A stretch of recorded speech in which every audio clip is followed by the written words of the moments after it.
Hello friends, welcome to Sunitha kitchen. ఈరోజు మన ఛానల్లో simple and tasty instant sweet recipe గురించి తెలుసుకుందాము. అదేంటంటే అందరి ఫేవరెట్ రెసిపీ అయినటువంటి బ్రెడ్ హల్వా అండి. దీన్ని డబల్ కా మీఠా అని కూడా అనొచ్చు. టేస్ట్ చాలా చాలా బాగుంటుంది. ఇక్కడ చూస్తున్నారా, ఈ స్వీట్ రెసిపీని చూస్తుంటేనే నోట్లో నీళ్ళురుతున్నాయి కదా. ఇక ఆలస్యం చేయకుండా ఈ స్వీట్ రెసిపీని ఎలా ఈజీగా తయారు చేసుకోవాలనేది మీకు క్లియర్గా చూపిస్తాను.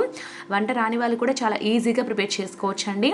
ముందుగా అయితే నేను ఇక్కడ 6 బ్రెడ్ స్లైసెస్ని తీసుకొని వీటిని 4 ముక్కలుగా కట్ చేశాను. ఒక్కొక్క బ్రెడ్ స్లైస్ని కూడా ఇక్కడ నేను బ్రౌన్ పార్ట్ని ఎక్కడ కూడా తీయట్లేదండి, ఇలాగే డైరెక్ట్గా చేసేస్తున్నాను స్వీట్ రెసిపీని. ఇప్పుడైతే స్టవ్ మీద ఒక కడాయి పెట్టుకొని అందులోకి 1 టేబుల్ స్పూన్ దాకా నెయ్యి వేసి వేడి చేసుకోవాలి. ఇందులోకి ముందుగా డ్రై ఫ్రూట్స్ని వేసి వేయించుకుందాము. ఈ బ్రెడ్ హల్వాలో డ్రై ఫ్రూట్స్ని ఎంత ఎక్కువ వేయించుకుంటే అంత బాగుంటుందండి.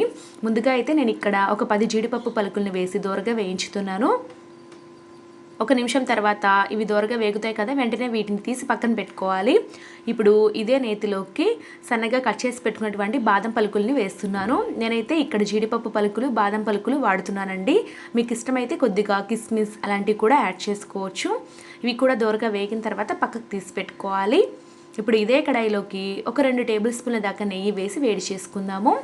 ఇదే నెయ్యిలోకి మనం ముందుగా కట్ చేసి పెట్టుకున్నాం కదా బ్రెడ్ స్లైసెస్, వాటిని కొద్దిగా వేసి 2 వైపులా కూడా గోల్డెన్ బ్రౌన్ కలర్ వచ్చేంత వరకు వేయించుకోవాలి.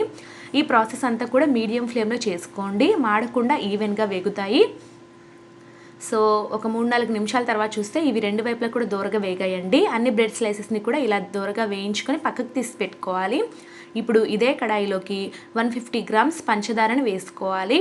అలాగే మనం ఏ కప్పుతో అయితే పంచదార తీసుకున్నామో అదే కప్పుతో నీళ్లు పోసుకొని ఒక 3-4 నిమిషాల పాటు మీడియం ఫ్లేమ్లో మరిగించాలి.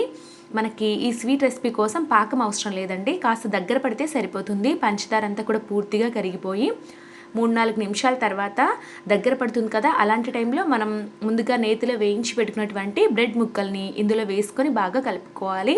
ఇక్కడ చూస్తున్నారు కదండి, ఒక 2 నిమిషాల తర్వాత చూస్తే ఇలా ఈ పంచదార పాకాన్ని అంతా కూడా పీల్చుకుంటూ ఇవి మెత్తగా అవుతూ ఉంటాయి. ఇలాంటి టైంలో మూత పెట్టేసి ఒక 3-4 నిమిషాల పాటు వదిలేయండి. మీడియం ఫ్లేమ్లో 3-4 నిమిషాలు ఉడికించిన తర్వాత మూత తీసి ఒకసారి చెక్ చేద్దాము. ఈ బ్రెడ్ ముక్కలన్నీ కూడా మెత్తగా ఉడికిపోయి ఉంటాయండి. ఇలాంటి టైంలో మనం ఏ కప్పుతో అయితే పంచదార నీళ్లు తీసుకున్నామో అదే కప్పుతో 3/4 కప్పు దాకా కాచి చల్లార్చిన పాలను వేసుకోవాలి. ఈ పాలను బాగా కలుపుకోవాలన్నమాట. ఈ బ్రెడ్ ముక్కలకంతా కూడా పట్టే విధంగా ఈ పాలను పీల్చుకొని ఈ బ్రెడ్ ముక్కలు ఇంకా మెత్తగా ఉడుకుతాయండి. ఈ బ్రెడ్ హల్వాని మనం పాలతో తయారు చేసుకోవచ్చు, పాలు లేకుండా కూడా చేసుకోవచ్చు అనమాట. 2 రకాలుగా తయారు చేసుకోవచ్చు అండి. ఇక్కడ కొద్దిగా ఇలాచీ పౌడర్ యాడ్ చేశాను, ఒక 1/4 టీ స్పూన్ దాకా. అలాగే 1 టీ స్పూన్ దాకా నెయ్యి వేసి బాగా కలుపుకోవాలి. ఇందులోకి నెయ్యి ఎక్కువగా అనిపిస్తుందంటే మీరు అవాయిడ్ చేయొచ్చండి, లేదా మీకు బాగా నెయ్యి ఇష్టమైతే కాస్త ఎక్కువగానే వేసుకోండి, టేస్ట్ చాలా బాగుంటుంది. అలాగే నేను ఇక్కడ కొద్దిగా ఫుడ్ కలర్ యాడ్ చేశాను, మీకు ఇష్టమైతేనే యాడ్ చేసుకోండి, లేకపోతే స్కిప్ చేసేయచ్చు. ఇప్పుడు ఇలా కలుపుకుంటూ ఇంకొక 2 నిమిషాల పాటు కలిపారంటే బ్రెడ్ హల్వా మనకి దగ్గర పడిపోతుంది చూడండి. ఇలా 2-3 నిమిషాల పాటు మీడియం ఫ్లేమ్లో వేయిస్తే బ్రెడ్ హల్వా దగ్గర పడిపోయిందండి. ఇప్పుడు చివర్లో నేతిలో వేయించి పెట్టుకున్నటువంటి డ్రై ఫ్రూట్స్ని యాడ్ చేసుకొని బాగా కలుపుకొని స్టవ్ ఆపేసుకోవాలి. అంతేనండి, వేడిగా బ్రెడ్ హల్వా లేదా డబల్ కా మీఠా రెడీ అయిపోయింది చూడండి.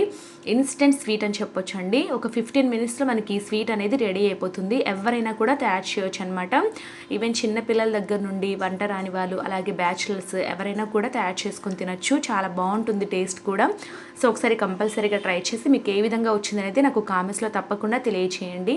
అలాగే ఈ వీడియో మీకు బాగా నచ్చినట్లయితే వీడియోని లైక్ చేయండి, మీ ఫ్రెండ్స్ అండ్ రిలేటివ్స్కి షేర్ చేయండి. Thank you for watching.